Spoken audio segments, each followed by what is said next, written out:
Article 7C65418 of the Civil Reformation Code states, all citizens sentenced to life or death and capable of flying a T-77 Recluse personal assault craft have the option to waive their sentence in exchange for 1 year indentured service. Sounded like a pretty good deal.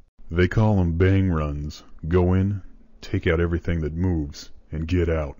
Time to give some Clagnor back to the nebula. Sometimes they loan us out to the military for cleanup duty. It doesn't pay as well as EZT, but money's money. When I learned to fly, they called it war. They broke us down, built us up, and we cheered when they showed us our coffins. There's nothing like waking up to a jump gate. It's just like a cup of coffee, only it hurts real bad and tastes like crap. Another day at the office. Endron Zymythium Tricystylene, EZT, the best non-renewable fuel in the universe. The only cost? A few retired military craft, and possibly your life. Area secure. Enemy pacified. Preparing jump coordinates to commence EZT recovery. After about 100 jumps, it all looks the same. Some stars, EZT, and a bunch of soon-to-be ex-Clagnor. I'm only good at 2 things, and these days, the only one I'm allowed to do is the one that's normally a crime. It's good to be back. They tell me I just got the record. Alive for 8 months, just over 200 runs. It'll be over soon, if only I knew where to call home. What could be better in the morning? A headache and a fight for your life. It doesn't seem possible at first, but eventually it's just a job. As near as I can figure, Clagnor public relations involves killing every living thing, then mining a planet dry. I'm just trying to speak their language. T-77s always fly solo. Get more than 1 shield generator in the same system, and real fast, you don't even have the one.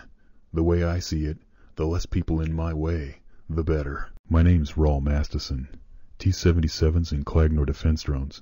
It's almost all I can remember now. Back in 27, we tried to establish relations with the Clagnor. Turns out, they didn't feel like talking. It's a great ship. Multiple generic weapons mounts, stress damping field, high mass plasma drive. The best friend you can have in the nebula. You can only fight a war when there's money to pay. No money, no ships. No ships, no war. Doesn't leave a lot of options when all you know how to do is kill. Once there were people I called friends. We thought we were going to teach the Clagnor a thing about manners. They're just another part of the nebula now.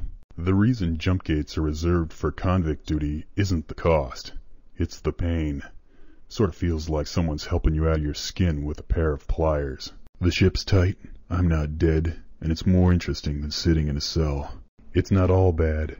The fewer Clagnor there are in the universe, the easier it is to sleep. Some call it slave duty, and some call it a death sentence.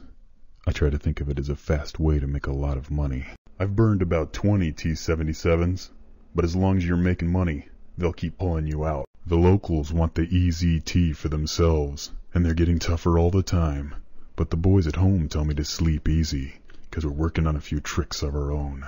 The Pralac Nebula. A bad place to live. A worse place to die. Next Clagnor I see's taking a trip to hell. They say I can stop flying, that I don't have to spend my R&R behind glass walls and steel doors anymore. No thanks. It's a job, and now I'll get twice the pay. Back when they called it war, we killed Clagnor because they were evil. Now we kill them for profit. Whatever, as long as they're dead.